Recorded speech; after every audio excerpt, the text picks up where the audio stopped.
Bueno, muchísimas gracias. Era un día prometedor de jolgorio. Tal era el ánimo.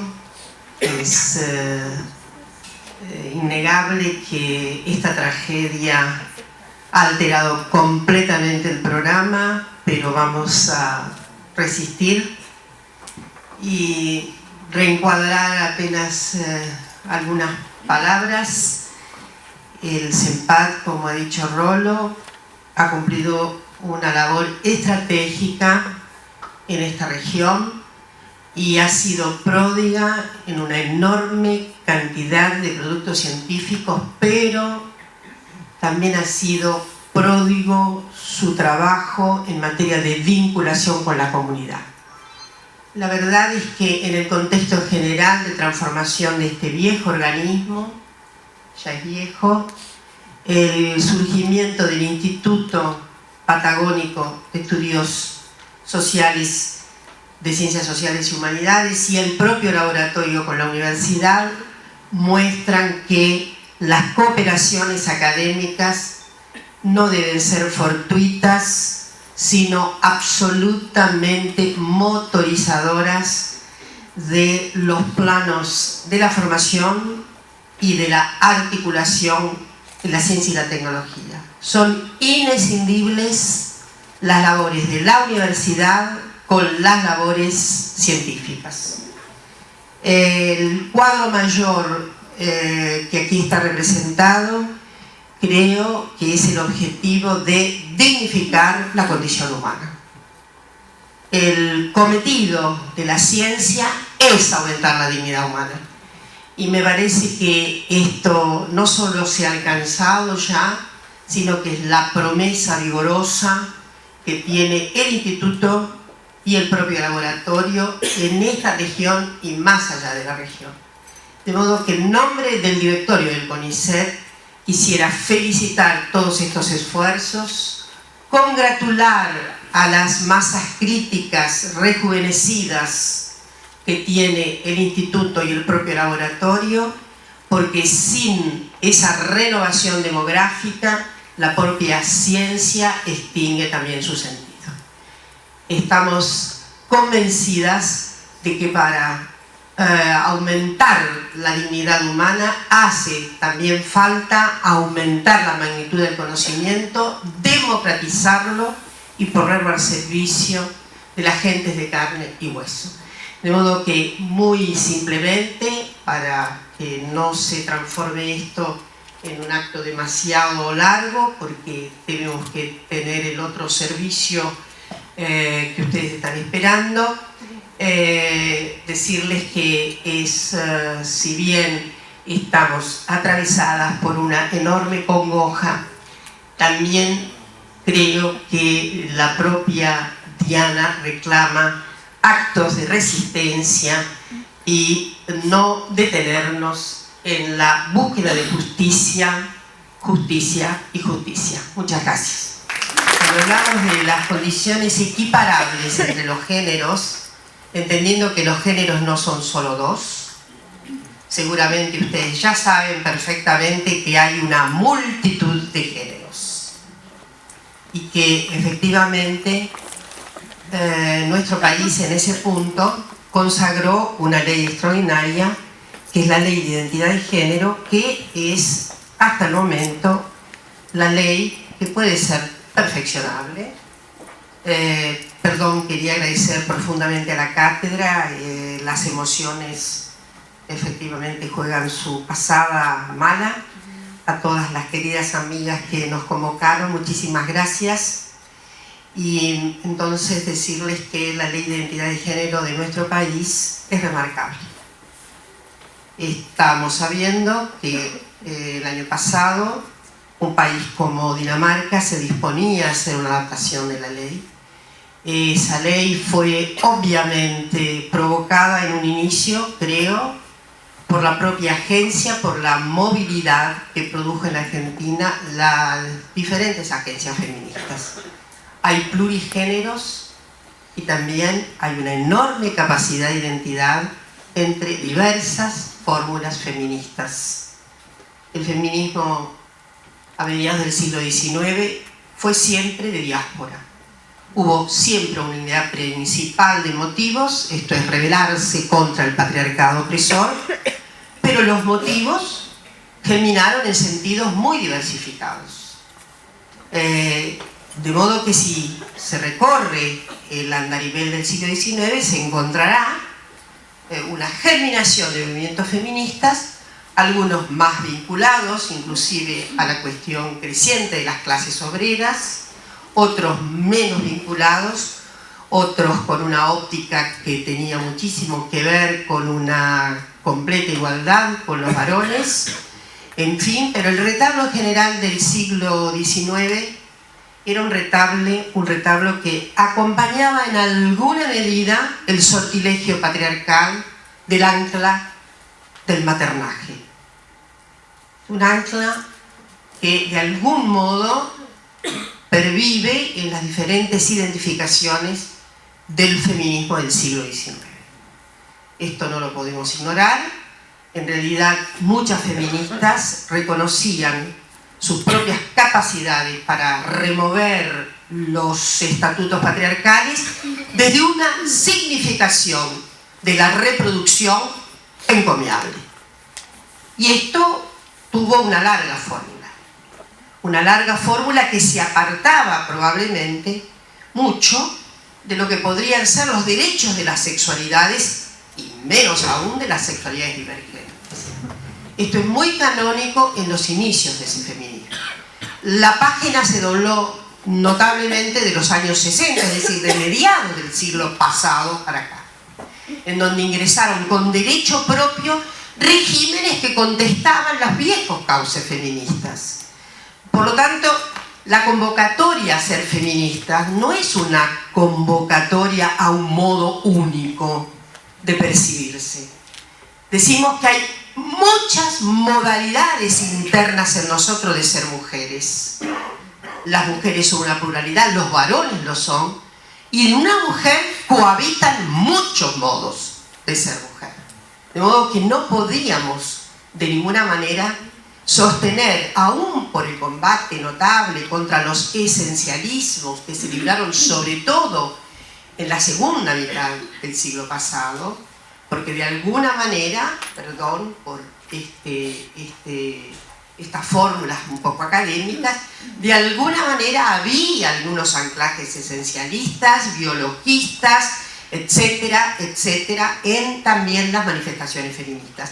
Pero esto se corrió notablemente de lugar desde los años 60 para acá.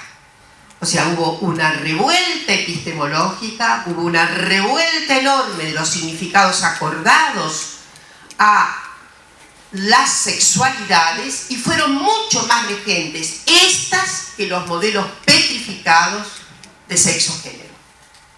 Entonces, ha habido en nuestro país dos avances que no estaban casi anunciados en el siglo XX. Porque en el siglo XX, aún aquellas que forjábamos la idea de un destino completamente alterado en orden a la justicia social, que fue la saga de mi generación, evidentemente no habíamos hecho tampoco un encuentro fuerte con nuestra propia subjetividad como mujeres. De modo que eso tuvo que pasar la horrible tormenta del terrorismo de Estado. Muchas mujeres vivieron en circunstancias penosísimas resistencias internas, muchas tuvimos el privilegio de poder salir con vida y haber hecho recorridos que nos reencontraron con esas fórmulas no reconocibles de nosotras mismas. Hay fórmulas no reconocibles seguramente todavía en muchas mujeres. Quiero volver sobre la modificación notable del estatuto legal de las mujeres en nuestro país con la reconquista de la democracia. Obviamente un reencuentro diferente de la subjetividad de muchísimas mujeres que se convocaron en estas nuevas agencias renovadas del feminismo de los años 80 para acá. Muchas nos tornamos feministas en el exilio y yo particularmente quiero decirles que me torné feminista a propósito justamente de un feminicidio en Brasil. Vivía en Belo Horizonte, estaba exiliada allí con mi familia desde luego, y había ocurrido una tragedia en Bucios. Una joven de clase alta, burguesa, de Minas Gerais, que era el lugar donde yo vivía, había sido ultimada a tiros por su pareja, a la sazón un individuo de alta burguesía paulista, que efectivamente nos dio el espectáculo terrible de que no había clase que protegiera a una mujer.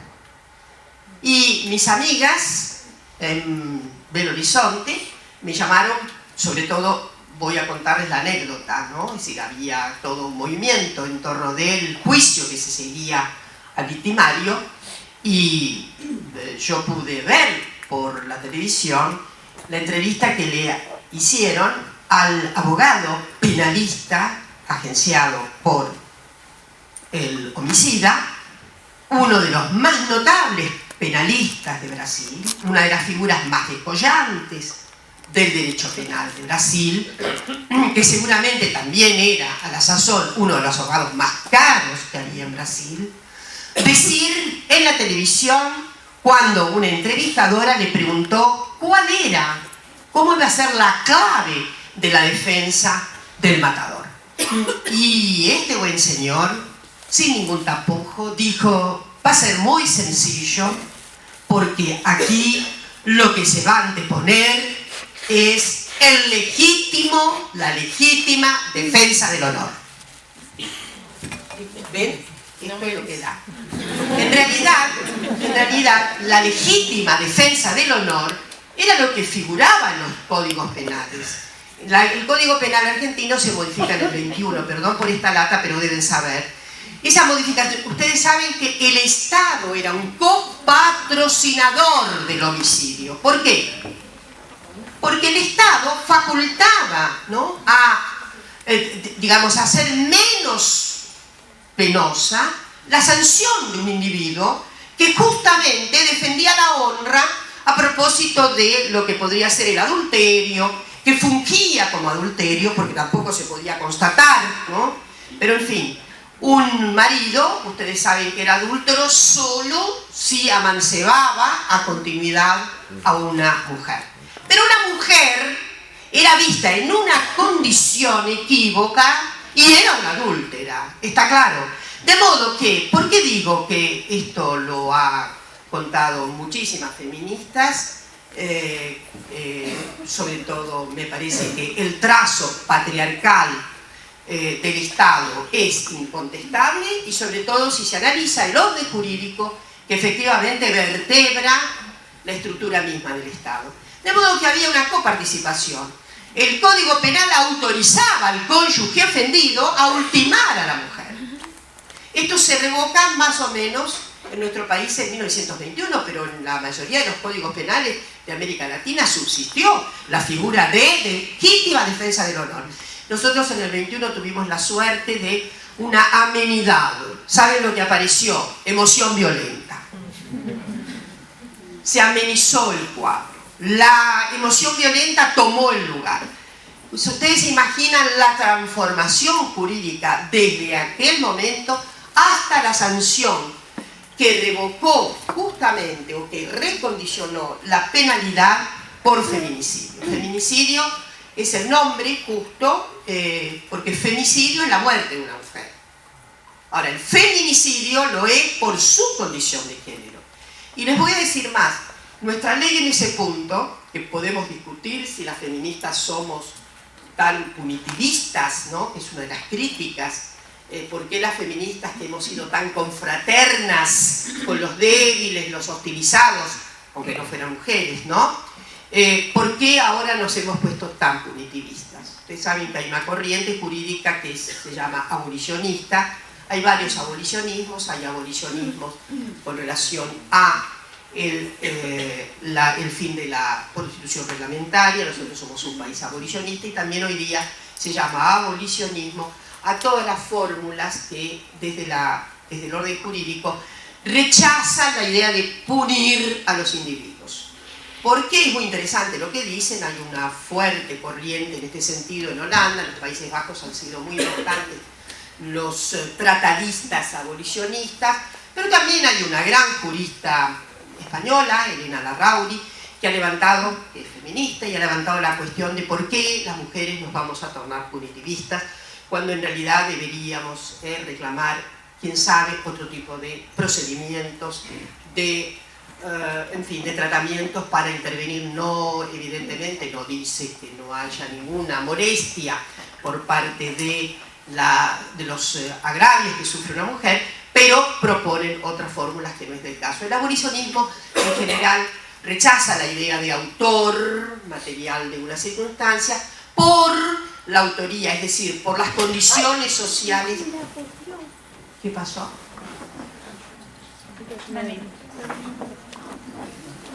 Ay, qué susto.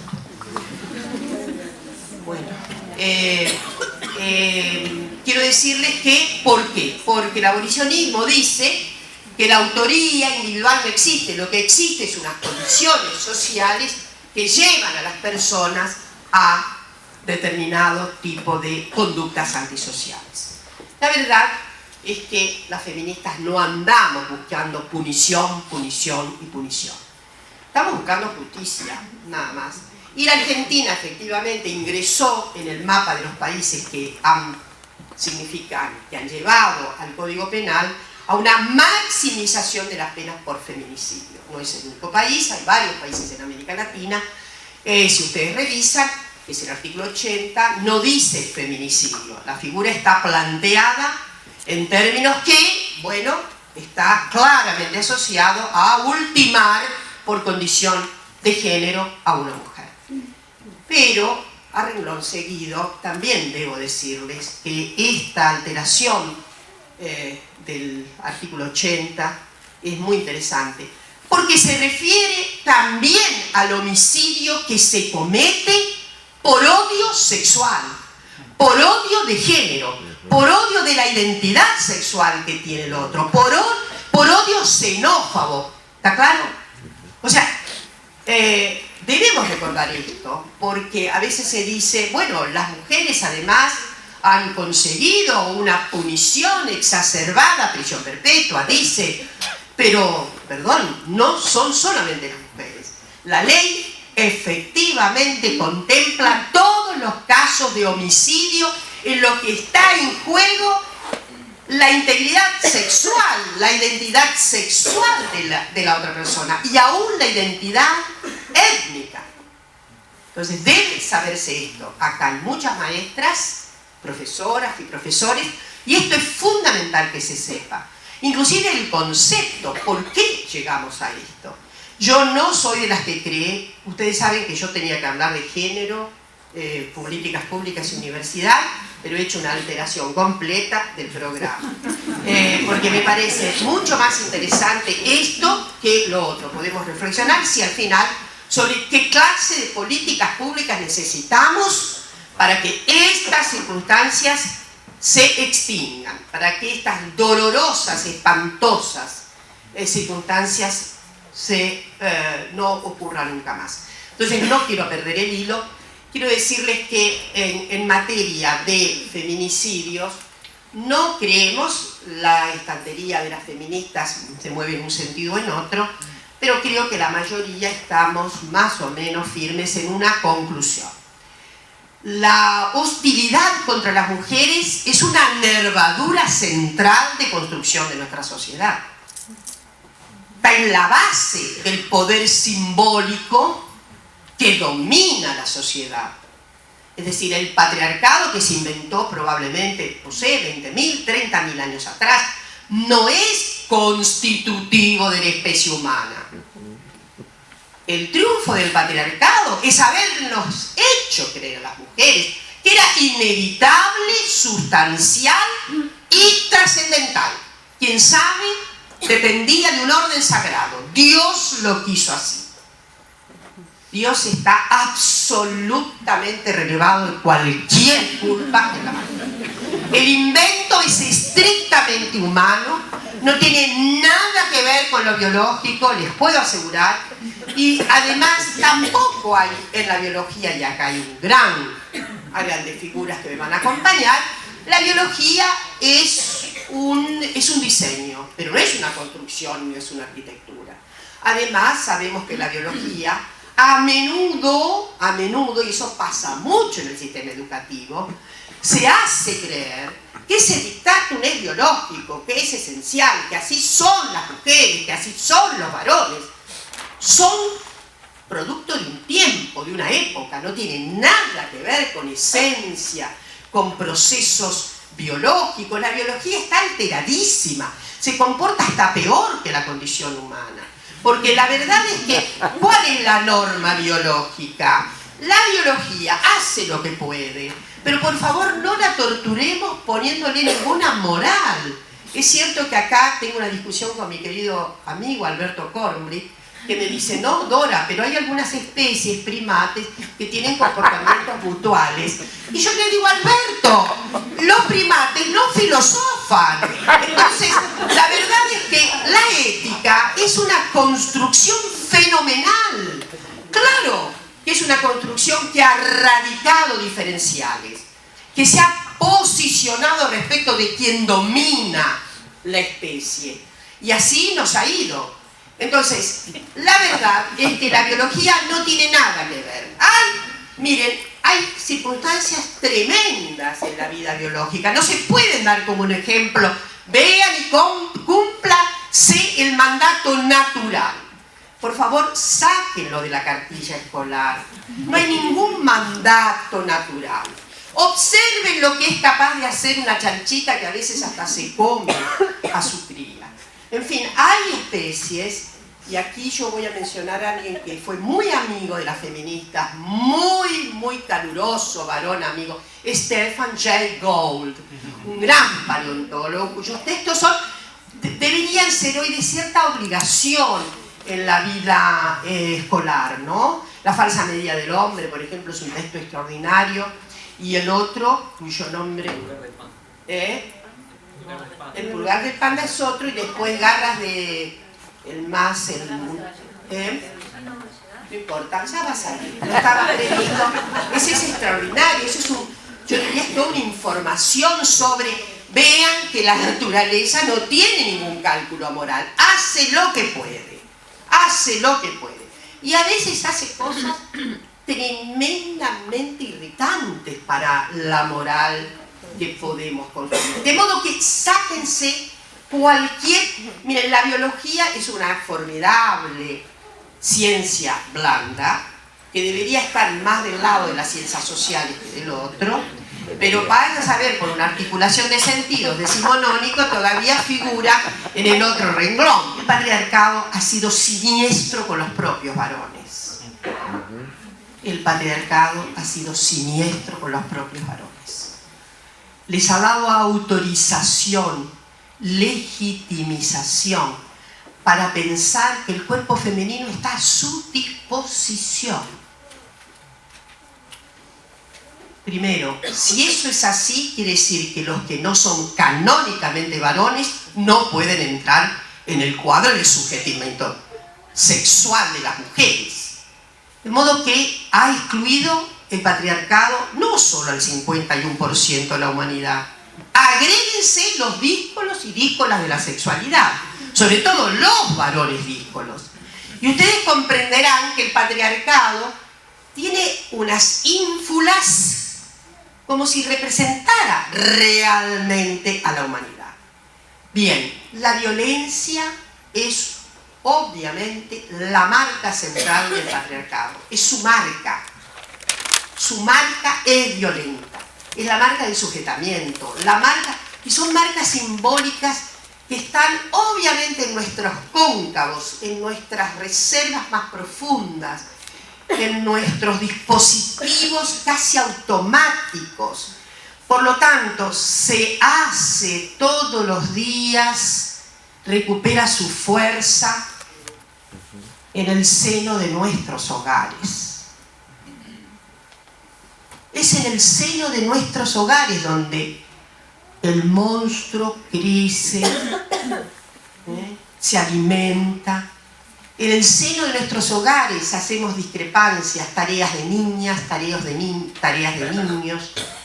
En el seno de nuestros hogares no entendemos bien las discrepancias con la sexualidad de nuestras hijas, de nuestros hijos.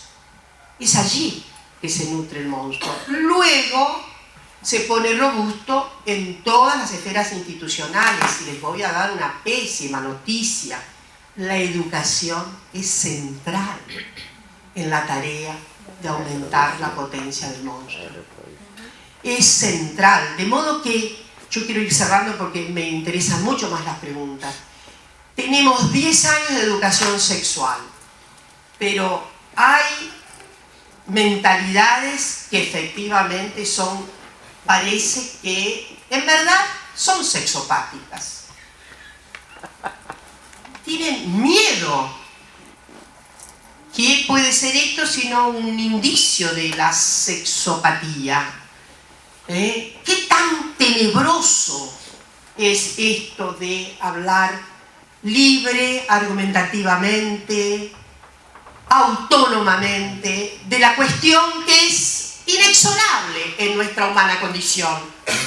Miren, no sabemos bien, esto del sexo también es una cuestión arbitrada, el lenguaje hace también cosas extraordinarias, llama al sexo, el sexo no sabe, los genitales tampoco saben que se llaman así, pero bueno, es un arbitrario extraordinario. Y sobre eso hay todo un montaje de expectativas, un montaje que hace esta escena repetida, en donde evidentemente hay normativas para unos y para otras. Pero insisto en que la escuela es la gran reserva de esa estrategia patriarcal. Lo interesante es que el casi 80% del magisterio primario o más recae en mujeres, en nosotras. En nosotras. Pero ¿qué forma figurativa tenemos de no sacudir esa que habita en nosotras y que tiene ceguera cognitiva? Entonces, discúlpenme, voy a hablar a las congéneres, que son las primeras que tienen que sacudir la modorra del estacionamiento a perpetuidad del patriarcado. Tenemos que irritarnos con una parte de nosotras. Tenemos que subvertir esa parte de nosotras. Eso es todo un aprendizaje. No es inmanente, no viene por una referencia automática. Las feministas decimos a menudo, hasta cansarnos, no basta tener cuerpo de mujer. No. Aún porque el cuerpo tiene unos mandatos que son bastante extraños a menudo. Entonces, lo que quiero decir es que la primera referencia tiene que ser una profunda autorreferencia en la educación. Dije, la ley de educación sexual está por hacerse. 10 años, está llegando a adolescente, pero estamos apagando velitas y las sexualidades se siguen sin discutir justamente donde parece que, tal como Freud lo ha dicho, la polimorfia es extraordinaria. Entonces, decirles que dos cuestiones. Interpélense profundamente en su condición de mujeres. Desde luego, los varones les pedimos una interpelación profunda de sí. Los feminismos siempre tuvieron excelente compañías de varones. Excelentes. No es una cuestión que nació solo de mujeres. Sí, eran derechos de las mujeres que muchos varones de buena fe comprendían y acataban. Era espantoso que en una sociedad que estaba aboliendo la esclavitud, las mujeres no tuvieran derechos. Eso hacía mal a mentalidades abiertas, inteligentes y con sensibilidad. De modo que las mujeres en el siglo XIX tuvieron mucha buena compañía de varones. Y desde luego, mencioné a Stephen Jay Gould, pero podría mencionar a mucha gente que nos ha acompañado. Bertrand Russell, por ejemplo, si queremos ubicarnos en algún panteón de la ciencia. Pero, entonces, la verdad que invitamos a los varones a sacudirse sus propios yugos, a pensar de otra manera. La verdad que en la dialéctica del amo y el esclavo la pasa muy mal, la esclava la pasa mal. Pero todos sabemos que el verdadero problema es el amo. Porque indignifica la condición humana. Porque es una indignidad seguir sujetando. Porque se tienen que revelar los planos comunes de la autonomía. Nadie es autónomo si sujeta a alguien. Esto es un predictivo elemental. La condición nuestra es la autonomía. De modo que terminar por acá con este fervoroso mensaje para que deshabitemos las películas patriarcales, que nos encontremos con otras series mucho más reivindicantes de la vida, que efectivamente pensemos en que una sociedad es democrática cuando sí sustancian los sentidos de equidad entre las clases, desde luego, y seguramente sí puede eliminarlas, pero esa es una utopía que seguramente es remota. Ahora, la utopía de reivindicar la equidad entre las personas casi que es una revolución personal. Esa está a mano nuestra.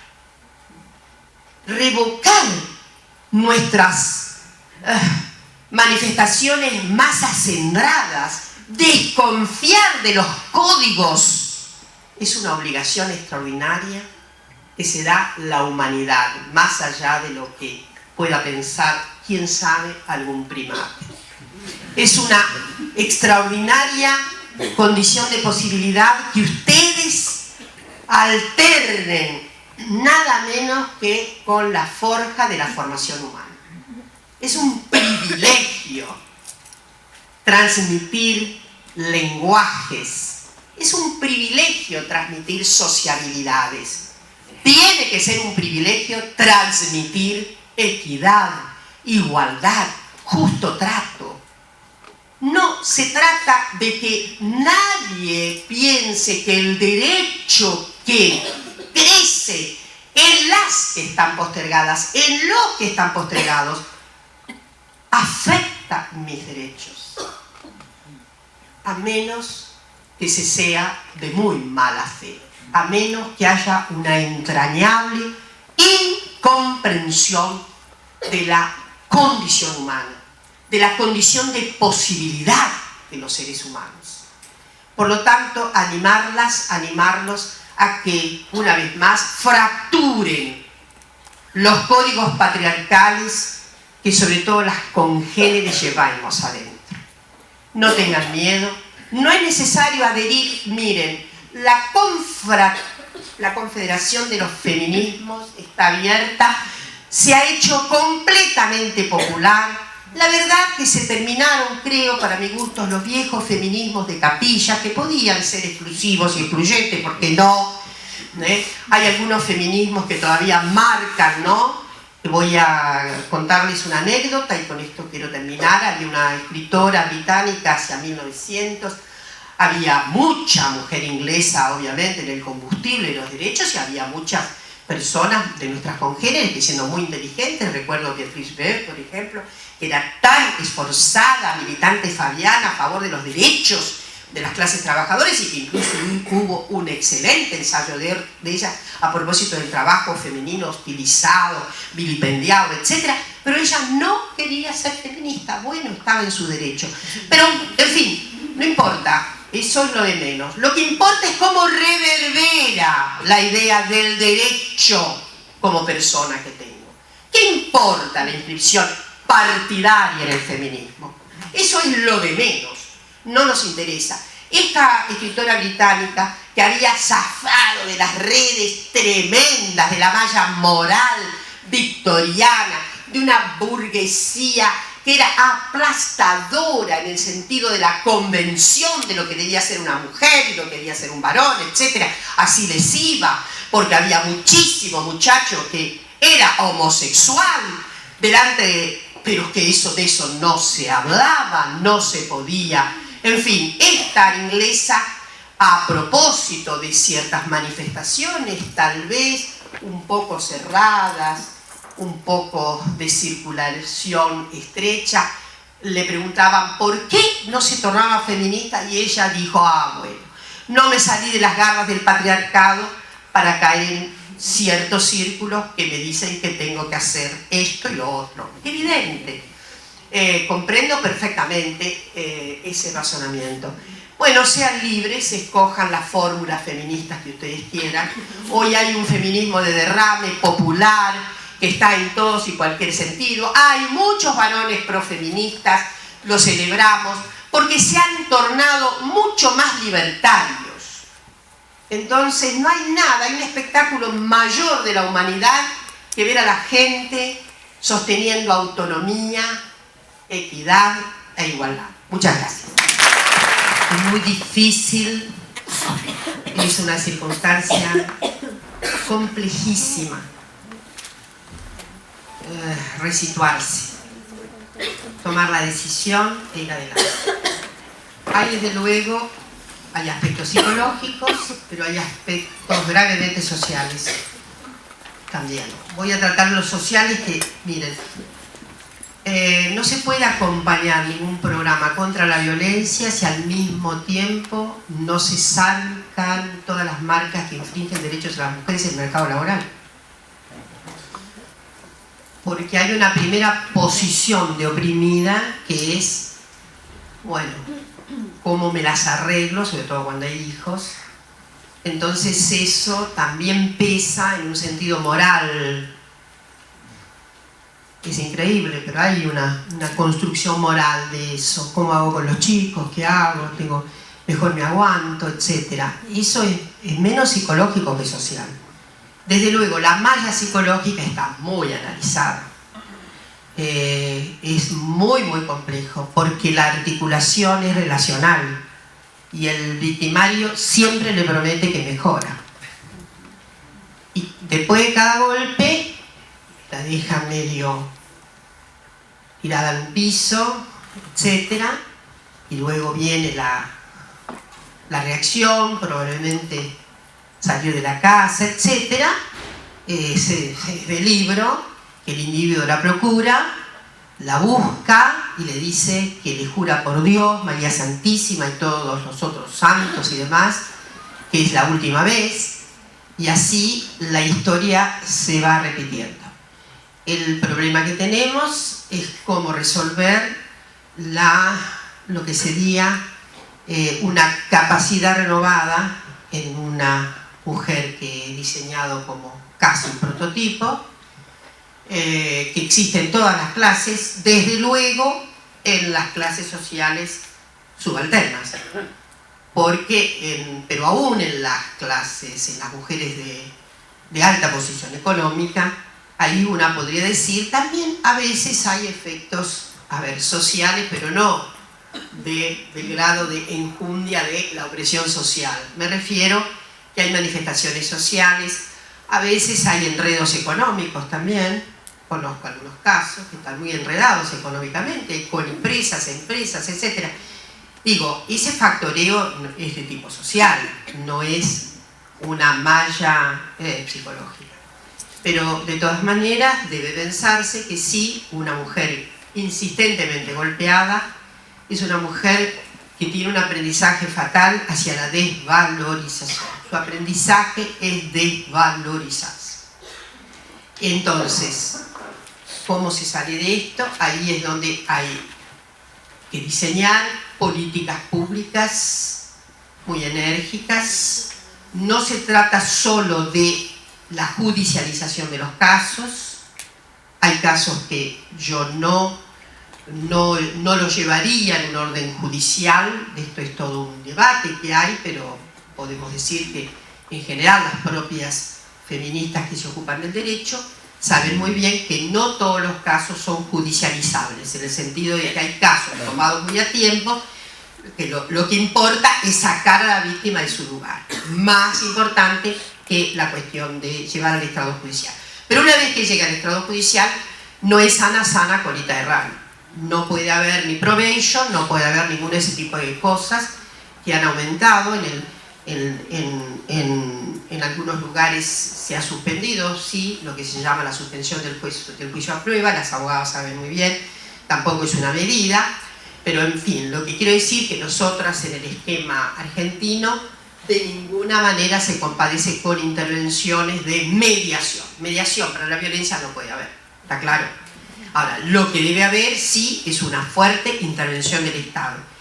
Y dicho sea de paso, no lo dije en la primera parte, miren, la prevención tiene que comenzar desde la guardería. Este es el problema. Y sinceramente venimos diciendo que la prevención mejor instalada es en las escuelas. Pero hasta ahora no hemos inventado la fórmula de tener equipos multidisciplinarios por escuelas, por segmentos de escuelas, sobre todo que actúen dentro de lo que podrían ser los cuartos, quintos, sextos, en fin. Y en la escuela secundaria debería haber equipos prácticamente cada 2 escuelas secundarias, que son de jornada completa. Quiero decir, son equipos que están a disposición, además de, obviamente, la capacitación continuada de todos los docentes, no de un día, celebrando el Día de la Mujer al año, sino de algo continuado, que sea mainstream, que aparezca en todos los segmentos, pero que además haya equipos que estén atentos a la vulnerabilidad que están presentando algunas muchachas, porque algunas jóvenes son más vulnerables que otras, ya se puede ver. Las que francamente se entusiasman con que te pego, pero o me meto en tu correo electrónico, o me meto... Eso es intolerable, eso no se puede tolerar. Ahora, eso hay que hacerlo aprender. Hay que tener convicción para eso. Ahora, hay que tener equipo actuando en las escuelas secundarias. Y digo en la universidad, de paso, cañazo. Porque en la universidad también se cuecen las mismas habas. En fin. Y la otra última cuestión es que nada de lo privado es ajeno a lo público. Por favor. Miren, Kate Millett, la gran feminista que fue toda una aparición para las feministas de los 60, 70, y ustedes ya calculen las edades, entonces ella tiene un recado fundamental que se tornó además una convicción política y una convención política. Lo personal es político. Esto es nuestro mayor lema. Es decir, no confundirse. Estas cuestiones son políticas, son de cuestión pública, no son un menudeo que aparece en el retablo liberal del orden sustraído del hogar. Entonces, mi respuesta es que hay que ayudar a la convalecencia, a establecer formas para darle más seguridad, más estabilidad emocional y sobre todo para confirmarles su valor, porque la fórmula que más conocemos es la del la profunda autoimpugnación. Esto es un clásico, está en todos los manuales, la autoimpugnación de una mujer que está soportando golpes. Soporta es una mala palabra, está siendo víctima de los golpes. Entonces, viene un poco lejos, pero ya dije también el enunciado de un compromiso mayor con la prevención. Porque si no, vamos a estar dentro de 30 años, bueno, ustedes van a estar, y vamos a decir las mismas cosas. Es cierto, la prevención es de largo aliento, no es de la noche a la mañana. Hay medidas más rápidas y hay medidas más largas. Pero con que hubiera un latiguillo que dijera con íntima convicción, hiérganse, no toleren el maltrato, no toleren la justificación por celos. Eso es un disparate. ¿no? La celotipia es un disparate, es un invento. Se trata de una actitud sobre un patrimonio que el tipo cree que le pertenece. Entonces esto es que hay que desmontar. Y desde luego una tarea con los varones, sí propia, pero hay que hacerla. Desmontarle a los varones, que es una virtud teologal varonil, esta cuestión. Esto es un desmedro, es un reto a su integridad humana. Entonces estas cuestiones hay que evidentemente transmitirlas, pero no un día excepcional, sino todos los días en los ámbitos, sobre todo escolares, primarios y secundarios, ¿no? En fin. ¿Y qué pasa? No sé si es una pregunta, ¿qué piensan de lo que se ella las mujeres que... No se oye. ¿Te alcanza? Ahí te alcanza el micro. Me quedé pensando en esto que ella decía de que, bueno, la mujer aguanta o soporta o se calla. Muchas veces nos pasa, soy docente yo, que vienen las mujeres, nos comentan la situación y no sabemos realmente qué hacer con eso. ¿Por qué? Porque podemos tejer redes, podemos conectarnos entre un montón de organizaciones y demás, pero tampoco está la estructura para poder acompañar ese proceso. Entonces esta mujer, en mi caso soy docente que trabaja en una escuela de jóvenes y adultos y vemos las situaciones todo el tiempo. Y a veces hay como una especie de efervescencia de decir, bueno, no, hoy sin más, digamos, de ir y decir, bueno, basta, no nos callemos más, salgamos, digamos, hablemos, denunciemos. Y después no hay cómo poder acompañar, porque yo después me voy a mi casa y ellas se van a su casa. Esta es la referencia central de ese discurso que hice antes. Y la verdad es que no se gana mucho con la, digamos, con una repentina actuación que es casi de reflejo condicionado, porque está cada vez más presente, que reaccionamos, feministas, no feministas. Lo que ha aumentado es la intolerancia a la violencia. Esto es lo que ha aumentado felizmente. ¿Y luego qué hacemos? Bueno, ahí claramente, primero, protocolos de actuación. No puede haber escuelas sin protocolos de actuación. Las universidades recién ahora estamos ganando protocolos. Bueno, CONICET también va a tener un protocolo, pero imagínense que debería haber protocolos de actuación. Porque la 26485 es muy clara respecto de la radiación de sentidos que tiene, sobre todo para la institución educativa. Ustedes la deben leer. Obliga para no ser cómplices de la circunstancia. Porque a menudo ustedes ven situaciones, me refiero, trabajas vos con adolescentes, pero en general también en la escuela se ven casos tremendos en donde ustedes pueden imaginar que hay abuso en la casa, ¿no? Ahora, hay que tener protocolos de actuación, porque lo peor que puede haber es una intervención mala. Una mala intervención puede desbaratar todo, ¿eh? Entonces las intervenciones tienen que ser obviamente reflexionadas. No podemos actuar por el mero impulso, tenemos que pensar y tenemos que tener protocolos de actuación. Si tuviéramos protocolos de actuación ganaríamos algo, porque se sabe, bueno, frente a este caso, se debe proceder de tal manera. Se debe avisar en el caso de que haya amenaza inminente de muerte. Evidentemente hay que avisar ya a alguien más, a un estrado judicial en lo posible. Desde luego están las comisarías habilitadas de la mujer y deberían estar todas habilitadas. Esta es la cuestión. Estamos pidiendo que haya una habilitación en todas las comisarías. Pero a veces eso queda en una circunstancia, ya sabemos, que es muy propia de la condición de la denuncia. Digo, a veces ahí el resorte nos ha pasado, lo sabemos perfectamente, alguien va y denuncia a la comisaría y dice, mire, no es bien acá. Lo sé muy de cerca y recientemente pasó con una denuncia de una gente que conozco que fue a la comisaría. Escándalo, por supuesto que estaba la OBE, es decir, el Observatorio de Violencia de la Corte, que trabaja, pero es para la Ciudad de Buenos Aires. Entonces es un problema digamos, de distrito, pero en fin, también tenemos que pedir que los poderes judiciales de cada una de las provincias hagan adaptaciones. En fin, yo dije, no todo es judicializable, ustedes no van a ver, no quiero dar ejemplos porque podrían ser tortuosos y además podrían ser inconvenientes, pero hay unas lesiones muy leves, insultos, etcétera, etcétera, que no se pueden confundir con garrotazos o con que le esperaba con un cuchillo, y menos mal que lo vieron, ¿está claro? Son circunstancias evidentemente de peso diferente.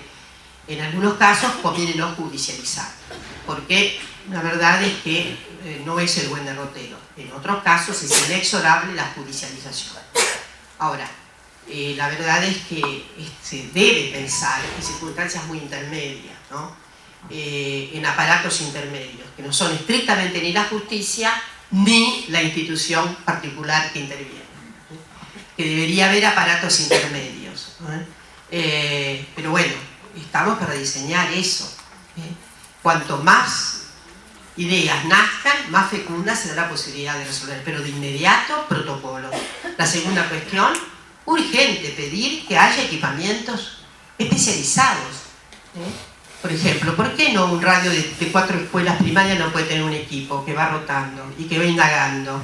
Al final, más o menos, es una cierta estabilidad. Me refiero a que es así lo que ocurre, una cierta estabilidad de los casos. Hay casos que ustedes saben que están en riesgo, o que ustedes se dan cuenta de que hay riesgo por el rendimiento escolar. Entonces hay formas de advertir. Lo que no podemos hacer, evidentemente, es hacer como si nada pasara, ¿no? Esto es lo que no podemos hacer. Pero hay que hacer lo que pasa, y lo que hacemos para que no pase, hay que reflexionar. Estoy muy lejos de indicar, pongan el incendio ahí nomás, porque puede venirse todo. Las pruebas pueden salirse, en fin, hay que tener rumbos para cada circunstancia, ¿está claro? Rumbos, cómo actuar así o asado, a quién avisar, etcétera, ¿no? A quién prevenir, en fin, es una tarea cíclopea, no es sana colita de rana. Esto no es sana colita de rana. Esto tiene que ser pensado de manera muy prospectiva, en fin, y desde luego con la participación de muchas agencias femeninas, feministas, que saben mucho de esto, que deben ser consultadas, que deben ser para la construcción de estos equipamientos. Al final, digamos, es cierto, no se puede atender a toda la provincia, pero se pueden atender por lo menos el 70% de las circunstancias de una provincia. Estoy lejos de proponer que en las áreas rurales haya también un equipo especializado, pero puede ser un equipo que vaya y observe y mire, y converse libremente con las niñas y niños. Estoy hablando, los abusos pueden ser cometidos con las niñas en mayor cuantía, desde luego, de acuerdo a lo que sabemos, pero también hay niños, varones, abusados, ¿no? Y eso debe ser percibido por la institución. Pero es cierto, no podemos pedirles a las maestras, a las profesoras, a los profesores, a los maestros, que estén todos los días de bombero. Eso no. Por eso tiene que haber algún equipo que coadyuve, que a estas cuestiones las atienda focalizadamente. Esto es lo que tenemos que tener. Totalmente de acuerdo. Es decir, es tarea demasiado abundante, compleja, como para que no tenga equipos permanentes especializados. Entonces, tiene que haber protocolos y tiene que haber quien efectivamente, primero, pueda prevenir y segundo, pueda actuar. Y estoy de acuerdo contigo en que a veces las instituciones son más violentas que la violencia producida, porque la verdad hay un trabajo muy interesante, muy bueno, ya me va a salir se llama Tocando el Cielo, que muestra que las intervenciones en las unidades especializadas de psiquiatría para atención de la víctima terminan en algunos casos, bueno, porque no están suficientemente preparadas, porque evidentemente un psiquiatra que le dice está nerviosa, usted está muy nerviosa, la verdad, la pastillita, mucha pastillita.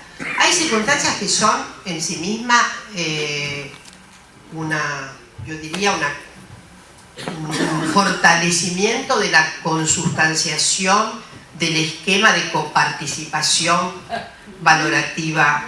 Miren, en ese libro se narra que una víctima, después de ser tremendamente golpeada por el marido, va a parar al hospital en manos del marido. Y la guardia del hospital la libera con el mismo señor.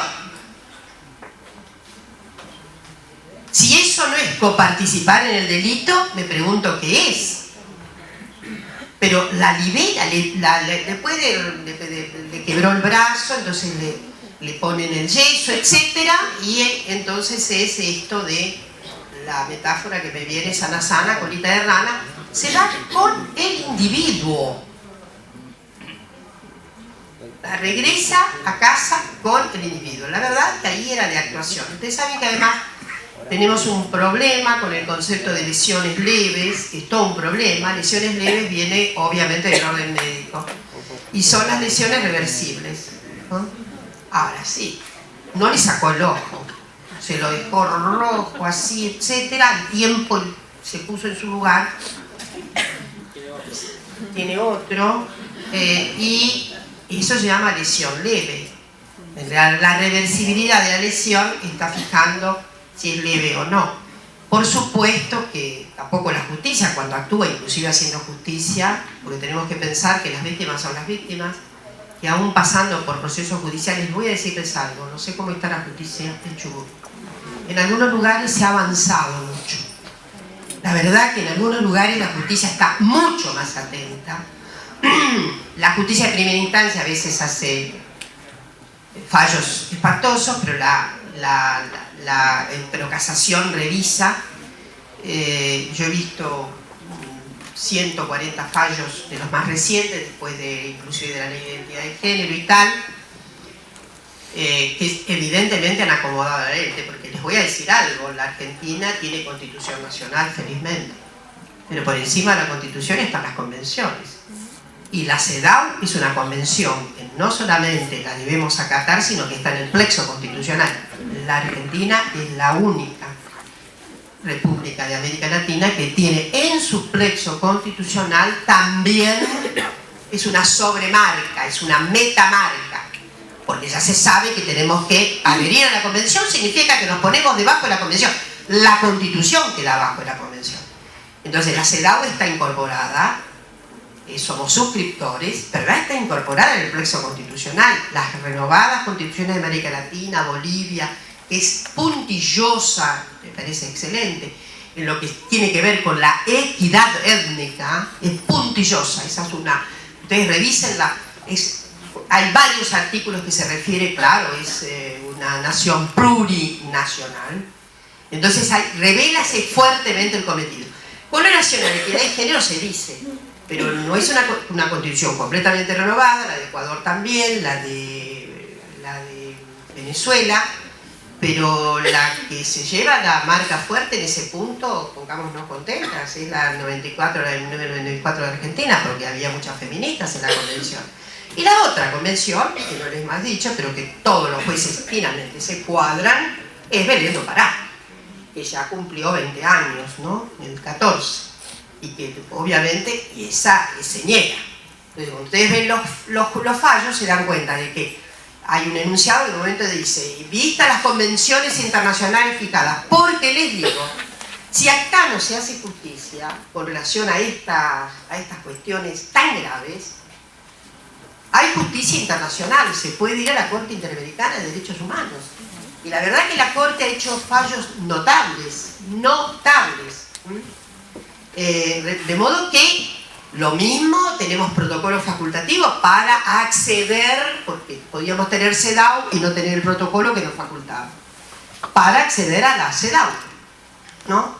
En fin, son buenas noticias, digamos. Nosotros estamos con buen blindaje formal de ley. El asunto es la interpretación de la ley. este es el problema que tenemos, una potencia notable y sobre todo los medios audiovisuales hoy día. Pero verdaderamente son construcciones de oxímero.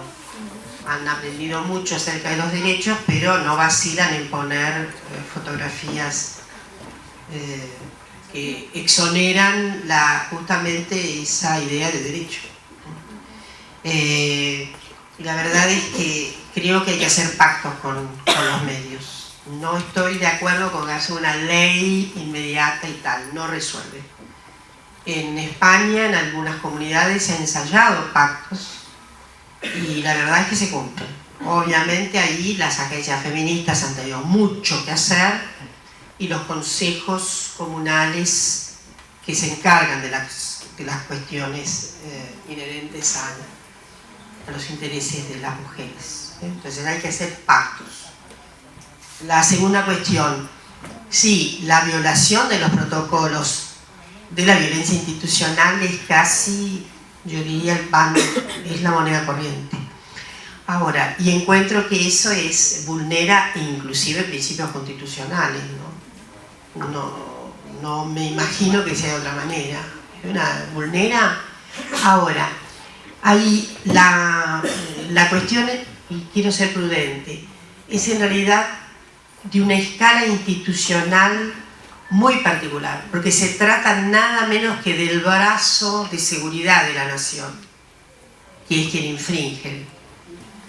Entonces, que no es lo mismo que los otros brazos institucionales que no aseguran la seguridad o el monopolio de la violencia pública, como es el caso de Fuerzas Armadas y de seguridad. Entonces es gravísimo, porque ahí el Estado de manera directa. Entonces esto me parece que hay que seguir insistiendo en la denuncia, en fin, en llevarlo, sí, yo sé que va a estados internacionales y esto no pasa mucho, pero a veces pasa. Y la verdad que hay que insistir. A veces pasa. Es una preocupación el problema digamos, de la violencia que ejercen los propios medios de seguridad. Pero allí yo creo que, en fin, estamos frente a una trama mucho más grave que la que puede ser considerada se puede excusar más fácilmente a una profesora en la escuela secundaria que al gendarme, porque sí, esto es así. Entonces la gravedad me parece que comportan otras acciones que, bueno, deberían, en fin, hay que pensarla. Yo formo parte de la Comisión Provincial de la Memoria, no me faltan tareas, como ustedes ven, y es una actuación permanente de denuncia a la violencia institucional, ¿no? Pero bueno, estas cuestiones las ha llevado nuevamente a la tercera cuestión. Sí, la gran revolución que hay que hacer, la revolución que debemos hacer es la revolución doméstica. Es la que nos falta, porque si hacemos una revolución doméstica, las científicas van a tener mejores condiciones, las trabajadoras fabriles van a tener mejores condiciones, las maestras van a tener, pero es inexorable que es una revolución que va a costar mucho, ¿no? Desarraigar los valores patriarcales de que esto no le corresponde a un varón, es evidente que es todo como sabemos muy bien, es una saga, pero hay que persistir en la saga, hay que persistir. El Código Civil dice hoy que las responsabilidades son compartidas, por las dudas. El nuevo Código Civil dice que son responsabilidades compartidas. Ahora, obviamente de ahí hay que hacer algo, estoy completamente convencida. Y voy a decir más, siempre he abonado a la idea de más derechos civiles para los varones. Los varones tienen que tener los mismos derechos respecto del apartamento, del lugar de trabajo para cuidar. Nosotros en el CONICET, cuando estaba Marisa, pensábamos aumentar claramente los días para los varones, para atender hijos, hijas, sus esposas, sus suegras, si son buenos, ¿por qué no las van a atender? Pero eso hay que aumentar el derecho al apartamento, porque también, entonces decimos revolución doméstica, pero por otro lado estamos hablando en otro idioma, la verdad Pero eso me parece que es fundamental. Y eso sí es materia de ley. Y por último, era la cuestión de... No sé qué noté acá. No sé.